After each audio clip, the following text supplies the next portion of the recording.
తెలుగు రాష్ట్రాల్లో అతిపెద్ద lift manufacturer lifts ట్రై.com dealership కూడా ఇవ్వబడును.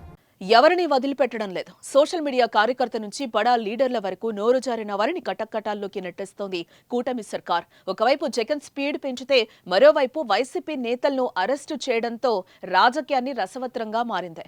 వరుస అరెస్టులు వైసీపీ పార్టీ నేతల్ని ఉక్కిరిబిక్కిరి చేస్తున్నాయి. తాజాగా మరో పెద్ద తలకాయను జైల్లో వేసేందుకు యాక్షన్ ప్లాన్ సిద్ధమవుతుందనే చర్చ రాష్ట్ర పాలిటిక్స్ ను మరింత వేడెక్కిస్తుంది. ఇందుకే ఎవరా లీడర్?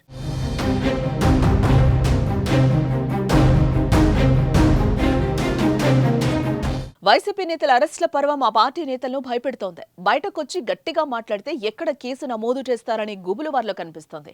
ఎన్నికల ప్రచారంలో వైసీపీ నేతలు చేసిన అక్రమాలను, మాట్లాడిన మాటలను గుర్తుపెట్టుకుంటామని, రాసి కూడా పెట్టుకుంటామని చెప్పిన టీడీపీ వాటిని బయటకు తీస్తోంది.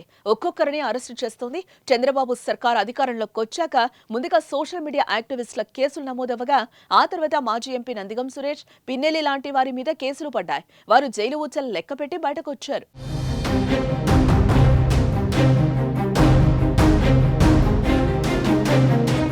ప్రస్తుతం మాజీ ఎమ్మెల్యే వల్లభనేని వంశీ మీద కేసు నమోదవగా ఆయన కూడా జైల్లోనే ఉన్నారు. వంశీ జైల్లో ఉండగానే ఊహించని విధంగా పోసాని కృష్ణమురళిని పోలీసులు అరెస్టు చేశారు. న్యాయస్థానం రిమాండ్ కూడా విధించింది. నిజానికి చూస్తే వల్లభనేని వంశీ తర్వాత మాజీ మంత్రి కొడాలి నాని అనుకున్నారు. కానీ పోసాని అరెస్టు జరిగింది. వీరితో పాటు పేర్ని నాని కుటుంబంపై కూడా కేసులు నమోదయ్యాయి.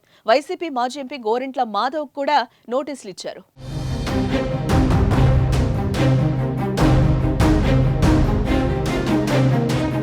తాజా పరిణామాలు చూస్తే వైసీపీ హయాంలో హద్దులు మీరి ప్రవర్తించిన వారెవ్వరినీ ప్రభుత్వం వదిలేటట్టు కనిపించడం లేదు.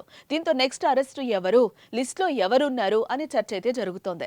ఈ నేపథ్యంలో నెక్స్ట్ వైసీపీ పార్టీని కుదిపేసే అరెస్టు ఉంటుందని చర్చ అయితే సాగుతోంది. ఆ పార్టీలో రెడ్డి సామాజిక వర్గానికి చెందిన ఆ బడా లీడర్ అరెస్టుకు ముహూర్తం కూడా రెడీ అయింది అని అంటున్నారు. ఇప్పటికే ఆ నాయకుడిపై జిల్లాలో కేసులు కూడా నమోదయ్యాయి. ఈ అరెస్టుతో ఏపీలో రాజకీయం కూడా పెను సంచలనానికి దారితీస్తుందనే చర్చ జోరుగా సాగుతోంది. మరి అరెస్ట్ ఉంటుందా లేదా అన్నది త్వరలో తేలిపోనుంది.